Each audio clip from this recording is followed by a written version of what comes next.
on plans for a new character. Character notes. He's not the moviegoer, but he's in a similar neighborhood.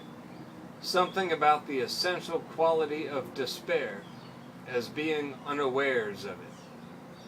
A tricky proposition.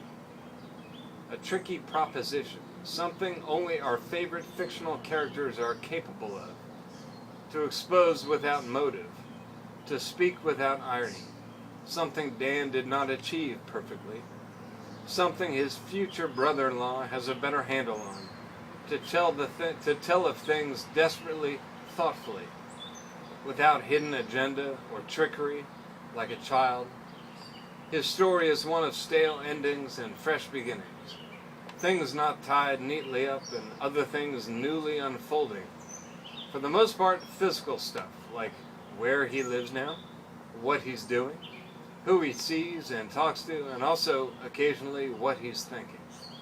The overall approach something like how his capital P progress lines up against his greater and lesser losses. A question to be considered at length.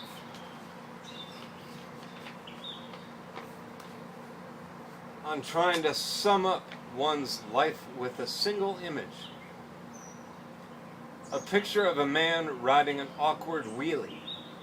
A visual of, there's a trick with a bike I'm learning to do. This is a Michael Ondaatje reference, whose autobiography was, there's a trick with a knife I'm learning to do. So anyway, a visual of there's a trick with a bike I'm learning to do. Roughly the story of a man still working on a stunt that he never once perfected, even in his nimbler years. The picture shows him just a pinch past the point of no return, still up, but on his way to a messy finish. A metaphor for everything that is him. A show-off, and not always a good one, not always a successful one at that. But riding, still riding, ballyhoo-hoo. You should know that I spelled riding when I said it twice. The first time I spelled it as if he was riding his bike, and the second time I put a W in front of riding so that it calls to mind something else, some other activity. But riding, still riding, ballyhoo-hoo. Okay, on the search for inspiration. Cool, 70 degrees, my pen, pad, morning food and drink, New York Times, Led Zeppelin 3, and the TV show The Extremist, wearing an old ragged sweater and a tad lonely. Time to read the paper and learn something. Time to turn something on. Not the TV again. Rather, the Jews. The juice, the tambourine. Man, I can't read at all. Time to read the paper again. Time to read the paper and learn something. Time to turn something on. Not the TV again. Rather, the Jews. The juice. The tangerine ambition.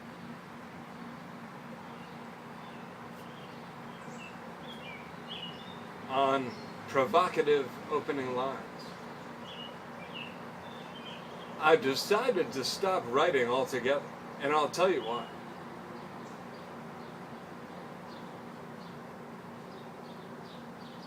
Oh, here we go. This one's important in an unimportant way. On F. Scott Fitzgerald's funny use of prepositions. There's a great significance in being a native of New Haven. F. Scott Fitzgerald almost never mentions the word Yale. Everyone he met at Yale, he met at New Haven, implying that New Haven was a school, a location of higher learning, rather than just a city or town, a place you would usually meet somebody in. But to F. Scott, it was at, as it might be said to be at your school.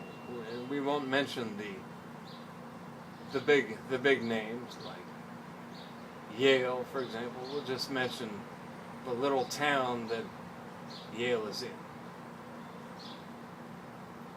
All right, moving on. On flashbacks to formative autumns of youth. Yesterday, it occurred to me how much my psyche and moods and ability to concentrate is affected by changes in temperature and humidity and barometric pressure, i.e. climate, as in and the affairs of men. It's a book reference there, Climate and the Affairs of Men. I was remembering northern Connecticut in November. Again, high school soccer games. That's what I'm talking about. The leaves, the leaves, the leaves. That's a flashback to a formative autumn of youth.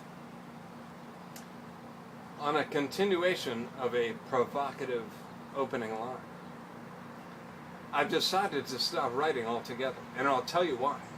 It's not working. I was writing to put things behind me, to resolve issues, and to a large extent I did, but I didn't really get anywhere. I'm sure the only reason I ever ventured to resolve any issues was so that I'd arrive somewhere, Man, I'm sure the only reason I ever ventured to resolve any issues was so that I'd arrive somewhere new. But guess what? Guess where I am? Still am. Right damn here. Oh, brilliant. Somebody call Rilke, for Christ's sakes. Sartre. Any of those guys. They don't know what they're missing here. On friendship in useless universals.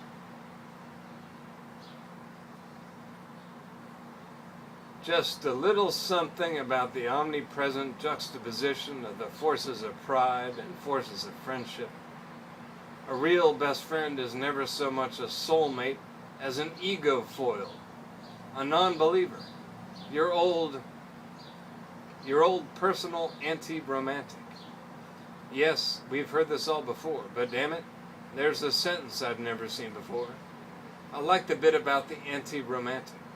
Very negative in the face of such positive.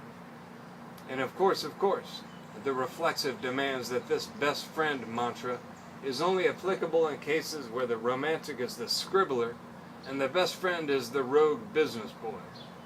Sure, maybe it's true that we are all romantics, and that we're all of us budding business folk as well, and that every best friend is a double foil to every other.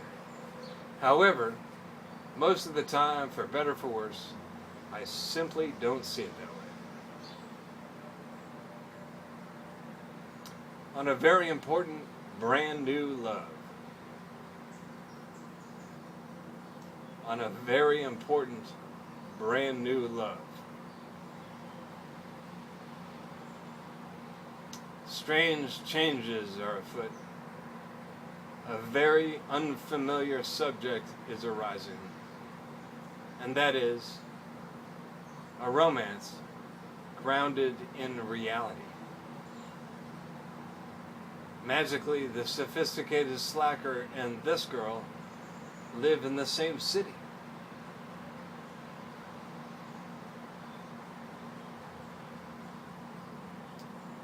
On living out fantasies from our favorite novels. Spinning along the Gulf Coast, lady in hand, passing in the outside lane to get a little closer to a Pensacola sunspot and a small piece of Paradiso.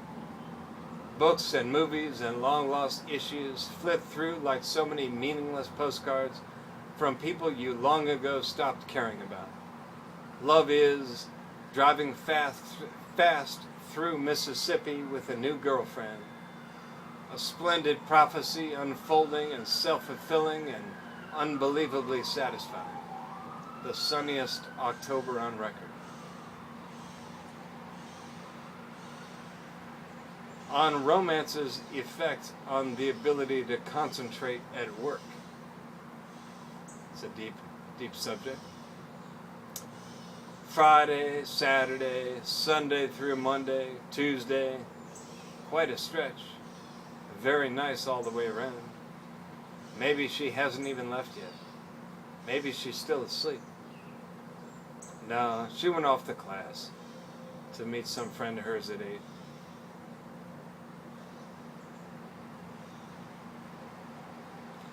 On good memories brought on by good book reviews. Good memories brought on by good book reviews. From a review of Under the Tuscan Sun, at Home in Italy, by Francis Mays, as reviewed by Alida Becker, brings to mind the rhythm of skateboarding in Newport, with a paragraph or line of something in my head, like walking and humming a few words from a poem, S-turns and weaving lazily from curb to curb on a long, gradual, downhill section of roadway at night.